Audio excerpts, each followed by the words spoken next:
I am Farida Khatun, lecturer English from Mazharul Ulum Gose Fadil Degree Madrasa. Dear learner, I hope you all are well and good by the grace of Almighty. For some uncongenial, unfavorable atmosphere, we are aloof from each other. But fortunately, we have got a chance of online class. And I think that you will be benefited and you will be benefited if you follow attentively, if you notice these classes. Though this class is not responsive one. So now I am going to talk about completing sentence.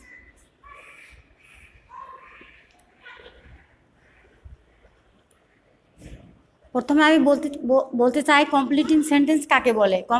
Completing sentence বলতে একটি দীর্ঘ বাক্যের principal clause অনুসারে subordinate clause বা subordinate clause অনুসারে principal clause পরিবর্তনকে বোঝায়। Completing সেন্টেন্সে প্রদত্ত শূন্যস্থানটি যদি নির্ভুলভাবে পূরণ করা যায় এবং তাকে অর্থবোধক রূপ দেওয়া যায় তবে তাকে কমপ্লিটিং সেন্টেন্স বলে। আমরা একটি সেন্টেন্সকে কমপ্লিট করার জন্য সাধারণত conjunction, phrase, close, modifier, right form of verb, group verb এগুলো ব্যবহার করে থাকি। আমি যে জিনিসটা প্রথমে বলতে চাই যে একটা স্টুডেন্টকে যখন একটা সেন্টেন্স দেওয়া হয় ফিল আপ করার জন্য প্রথমে আমাদেরকে চিন্তা করতে হবে এটা কোন ধরনের sentence, weather it is complex sentence or compound sentence, simple sentence or negative sentence, কোন ধরনের সেন্টেন্স, সেন্টেন্সের প্যাটার্নটা কী, স্ট্রাকচারটা কী। যদি একটা স্টুডেন্ট সেটা ধরতে পারে আসলে এটা কোন সেন্টেন্স তাহলে তার পক্ষে এটা পূরণ করা ফিল আপ করা খুবই সহজ আমি মনে করি। এক্ষেত্রে পড়াশোনার কোনো বিকল্প নেই।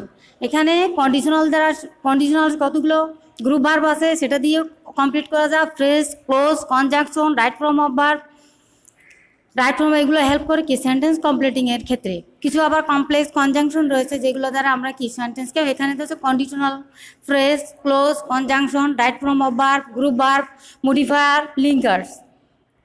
These are the elements of completing sentence. These elements help us to complete a sentence. So we must have a clear idea about this grammatical term.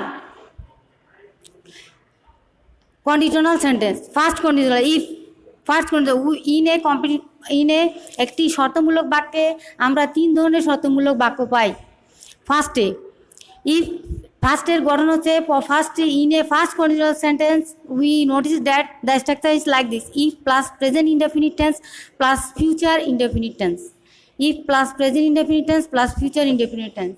Here is the example: if he work hard he will shine in life. Here if he work hard he will shine in life. এখানে আমাকে যে কোনো জায়গায় শূন্যস্থানটা দিতে পারে, হয়তোবা দেখা যাবে এখানে দুইটা ক্লোজ আছে, একটা হচ্ছে প্রিন্সিপাল ক্লোজ, একটা হচ্ছে সাবঅর্ডিনেট ক্লোজ, এবং এই সেন্টেন্সটা হচ্ছে কি complex sentence. This is the complex sentence. এটা কমপ্লেক্স সেন্টেন্স, এর স্ট্রাকচার হচ্ছে একটা সিম্পল, একটা সাবঅর্ডিনেট ক্লজ, একটা প্রিন্সিপাল ক্লজ। যে ক্লজটাতে কমপ্লেক্স কনজাংশন আছে সেটা হচ্ছে সাবঅর্ডিনেট ক্লজ। এখানে হয়তোবা দেখা যাবে শূন্যস্থানটি সাবঅর্ডিনেট ক্লজে আছে, না হলে প্রিন্সিপাল ক্লজে আছে। আমাকে এটা লক্ষ্য রাখতে হবে যে আমাকে প্রদত্ত ব্লাঙ্কসটি শূন্যস্থানটি কোন জায়গায় দেওয়া হয়েছে, আমাকে কোনটা কি লিখতে হবে, কোথায় শূন্যস্থানটি পূরণ করতে হবে। এখানে শূন্যস্থানটি কোথায় আছে? He will shine in life. এই জন্য আমাকে যুক্তিযুক্ত অপযুক্ত একটা ওয়ার্ড বা একটা সিঙ্গল ওয়ার্ড দিয়ে বা একটি ফ্রেজ দিয়ে বা একটি ক্লোজ দিয়ে সেটা পূরণ করতে হবে। তারপরে 2 নম্বরে আছে 2 number conditional sentence if plus past indefinite plus past conditional. আমরা জানি পাস্ট কন্ডিশনাল কিভাবে গঠিত হয়: উড, কুড, মাইট প্লাস ভার্বের present form, would, could, might plus ভার্বের present form, would, could, might plus ভার্বের present form. Here is the example: if I saw her I might get the news. If I saw her I might get the news. এখানে এই যে প্রথম অংশ কি past indefinite, অপরত হচ্ছে past conditional. এখন যদি শূন্যস্থানটা যদি আমার প্রথম সাবঅর্ডিনেট ক্লোজে থেকে থাকে তাহলে আমাকে কি চিন্তা করতে হবে? যদি সাবঅর্ডিনেট ক্লোজে থেকে থাকে তাহলে আমাকে এটা চিন্তা করতে হবে যে এটার স্ট্রাকচারটা কি, এটা সাবঅর্ডিনেট ক্লোজ, এটা একটা শর্ত, এটা 2 নম্বর শর্ত, 2 নম্বর কন্ডিশন। সো আমাকে কি করতে হবে? এখানে একটা পাস্ট কন্ডিশনাল লাগাতে হবে, পাস্ট কন্ডিশনাল করতে হবে। পাস্ট কন্ডিশনাল কীভাবে করতে হয়? উড, কুড, মাইট প্লাস ভার্বের present form, would, could, might plus ভার্বের প্রেজেন্ট ফর্ম।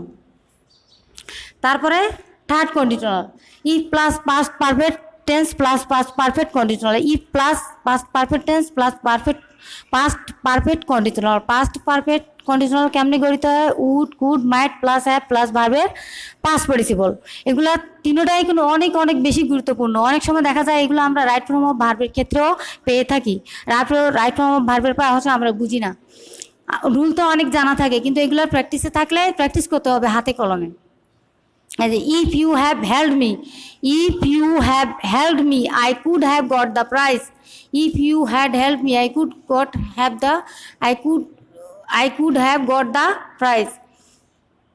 হেয়ার ইফ এখানে যদি শূন্যস্থানটা দেওয়া থাকে, প্রিন্সিপাল ক্লোজে যদি দেওয়া থাকে, তাহলে আমাকে চিন্তা করতে হবে কি স্ট্রাকচারটা কি আছে? কুড হ্যাভ গট আছে, কুড হ্যাভ গট তার মানে কি কুড এবং কি কুড আছে এবং হ্যাভ আছে এবং ভার্বের পাস্ট পার্টিসিপল, তার মানে কি এটা হচ্ছে থার্ড কন্ডিশনাল। এর জন্য আমাকে কি করতে হবে? প্রথমে কি করতে? ইফ প্লাস পাস্ট পারফেক্ট করতে হবে, if you had help me. এভাবে নিজের করার কিছু নেই, এটা অঙ্কের মতো থিওরি সাজানো আছে, টেকনিক আছে, টেকনিক্যালি করা যায়, মুখস্থও করা যায়। অনেকে মুখস্থ করে, কিন্তু টেকনিক্যালিও করা যায়, মুখস্থ করলেও করা যায়, মুখস্থ করে আরও ভালো হবে। কিন্তু অ্যাট ফার্স্ট আমাদের কি করতে হবে? যে কোনো বিষয় সুন্দর করে বিস্তারিত জানতে হবে। Without knowing anything ins and out we will not be able to solve any problem. এটা আমরা কোনো মতে করতে পারবো না যদি ভালো করে জানতে না পারি। হবে to some extent we can solve it technically. তারপরে আমি আসলাম ফ্রেজ, ক্লোজ, ফ্রেজ। আমরা কি কমপ্লিটিং সেন্টেন্সে কমপ্লিটিং সেন্টেন্সে আমরা নাউন ও ফ্রেজ অনেক ধরনের রয়েছে। Noun phrase, adjective phrase, adverbial phrase, prepositional phrase. এখানে আমি for the short space of time এখানে আমি নিয়েছি নাউন ফ্রেজ। এই যে two walk in the morning is a good exercise, এখানে যদি দেওয়া থাকে ইজ এ গুড এক্সারসাইজ, এখন আমাকে চিন্তা করতে হবে আমাকে এমন একটা ফ্রেজ, এখানে যেহেতু ভার্ব দেওয়া আছে ইজ এ গুড এক্সারসাইজ, আমাকে এমন একটা ওয়ার্ড দিয়ে এটা পূরণ করতে হবে যেন এটা কি, তাহলে ব্লাঙ্কসটা এটা একটা যুক্তিযুক্ত বাক্য হয়, একটা কি সুইটেবল সেন্টেন্স হবে, যুক্তিপূর্ণ অর্থ হবে, অর্থবহ হবে। এই জন্য আমি কী করতে হবে? এখানে হয়তো আমাকে ফ্রেজ ইউজ করতে হবে, আমি জিরান্ড ইউজ করতে পারি, ইনফিনিটিভ ইউজ করতে পারি, ফ্রেজ ইউজ করতে পারি, ক্লোজ ইউজ করতে পারি। আমি এখানে ফ্রেজ নিয়েছি, to walk in the morning is a good exercise, এভাবে ভাঙতে হবে। তারপরে সেকেন্ড সেন্টেন্সে she is found of sweet, এটা হচ্ছে প্রিপজিশনাল ফ্রেজ, এটা হচ্ছে প্রিপজিশনাল ফ্রেজ। আমরা এখানে নিয়েছি কি prepositional phrase, she is found of. এখন যদি আমি এ ধরনের দেখি she is found of, she is পর্যন্ত দেওয়া আছে, এখন আমি এটা বিভিন্নভাবে চাইলে আমি বিভিন্নভাবে এটা ফিল আপ করতে পারি। হ্যাঁ, আমি এখানে কি প্রিপজিশন দিয়ে করছি, আপনারা চাইলে নাউন ফ্রেজ দিয়ে করতে পারেন, এই অ্যাডভার্বিয়াল ফ্রেজ দিয়ে করতে পারেন, কিন্তু আমি এখানে নিয়েছি কি প্রিপজিশনাল ফ্রেজ। এভাবে সেন্টেন্সটা ভাঙতে হবে। তারপরে হলো কি ক্লোজটা খুবই গুরুত্বপূর্ণ। ক্লোজ তো for the smart English, free hand রাইটিংয়ের জন্য, স্মার্টলি স্পোকেনের জন্য, জানার জন্য, সব ক্ষেত্রে ক্লোজের কোনো তুলনা হয় না। এই যে ক্লোজ হচ্ছে কি, ক্লোজের মধ্যে আছে কি নাউন ক্লোজ, আমরা নাউন ক্লোজ দেখে very very important. Noun clause, adjective clause, adverbial clause. Adverbial ক্লোজের মধ্যে বিভিন্ন ভাগ রয়েছে, noun clause, adverbial clause, noun clause, adverbial clause, adjective clause, verbal.